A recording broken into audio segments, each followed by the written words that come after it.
Welcome back. Now, for the next 3 months, Mohammed Adamu will retain his office as the Inspector General of Police despite the expiration of his tenure.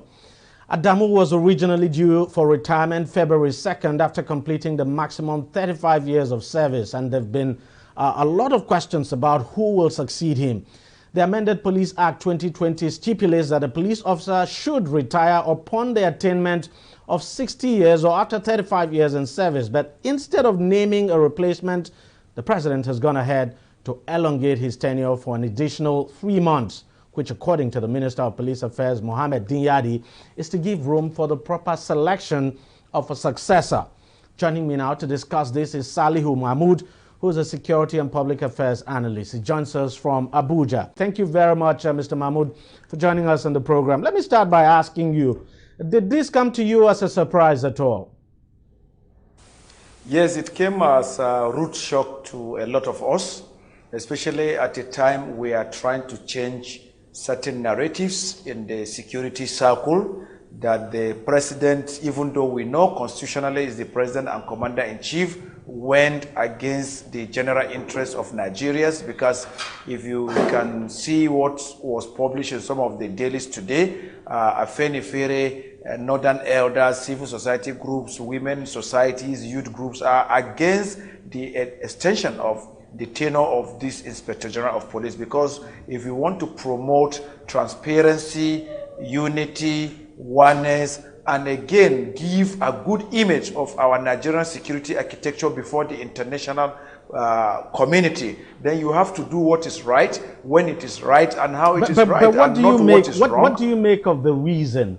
What do you make of the reason given for the extension of the IGP's tenure? I mean, the president saying that he needed time. The president, as a former general, who was once a general officer commanding before destiny beckoned on him to become head of state, and now he has been favored by God to become president and commander-in-chief under democratic dispensation, cannot tell us that he lacks certain experience and certain necessary advices for not to know when to prepare, when he's already aware when the retirement date of the IG ought to be. So for them to say it is to give them opportunity to shop for a credible and formidable personality to, we don't agree with that, because we are not aliens. We are also people that are intellectually sound on issues that has to do with security, both from the armed forces, police, paramilitary, and host of others. Of all the DIGs, can the president say there is no one that is competent? Of all the AIGs,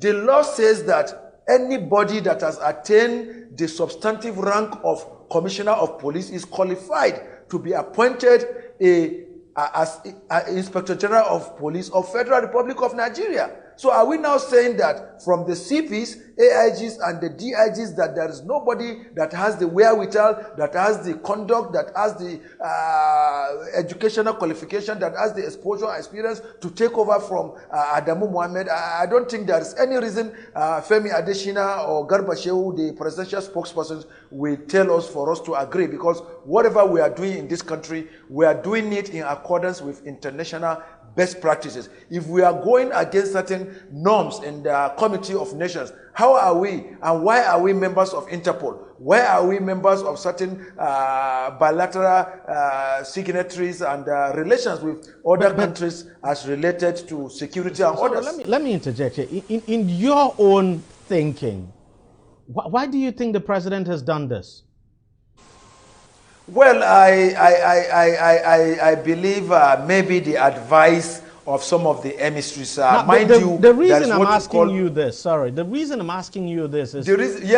that's the reason I'm giving to you. Maybe some of his kitchen cabinet members are favorable to the Inspector General, or maybe there are certain discrete meetings they had with the Police Council and some members of the National Security Council. You know, also it doesn't also lie on the president alone, because there's what you call the Police Council that is made up of Police Affairs Minister, members of Police Service Commission, some retired top echelons of the police, as well as the Council of State that has to do with governors governors, retired Chief Justice of Nigeria, former heads of state, former president, and host of others. So it is very possible maybe there is a secret meeting the president had with them, and he got their suggestions that he doesn't want to make public information. So maybe for reasons best known to him, but whatever the reasons are, general interest, national interest exceeds individual interest, exceeds the interest of certain few people that call themselves police council,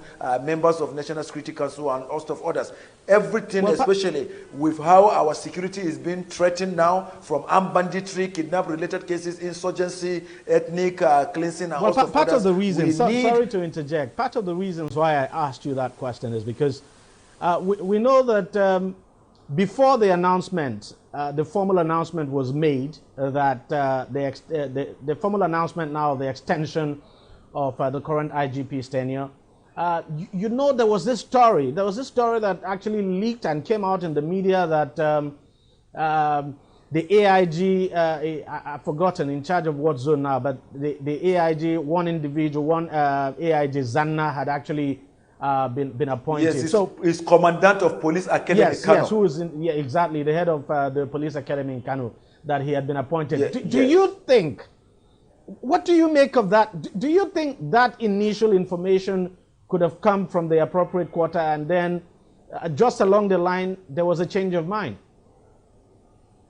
Well, when I read the news online, I also said it to myself that this cannot be true, because that information had no backing from either Mohammed Bashir, that is in charge of online medium of the President and Commander-in-Chief, nor Garba Shehu or Femi Adesina. So I think it was part of a sensational media, what have you, where, because these practices happen in the past when vacuum is created and certain AIGs or their own cronies will go and sponsor a kind of hype propaganda in order for their principal to have a balance. It happened when Idris was to be appointed, where even some CPs were fronted to be favored, and AIGs and all of others. So I think that news that came regarding AIG Zanna was something done by his cronies, even though he claimed not to know. Sometimes there are also people from the civil populace that champion the cause of these people becoming Inspector General of Police and others. So I think that news was not authentic because it didn't come from the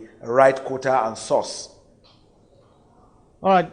Thank you very much for joining us on the program, Saliu Mahmood. And thank you very much for your contributions. We'll just wait and see how all of this unfolds. Eventually, at the end of the day, whether the president likes it or not, a policeman would have to be appointed the Inspector General of Police. So one person among the current AIG or DIGs would have to be appointed.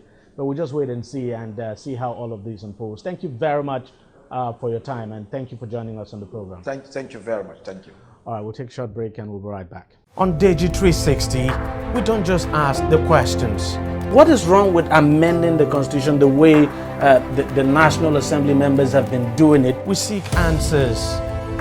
Constitution is constituent. Our problem is not lack of laws. Our problem is lack of the willpower to implement our laws. Answers that provide clarity. While we negotiate, we should try to make it a point that the girls must be complete. The clarity you need to make informed judgment so that you can make the right decision and take action. People are saying it is you politicians that are responsible for this, that you are the reason why this is happening. All these dollars that call themselves governors in this country? I wish we had people like Tony at the National Assembly. God forbid that I go to join that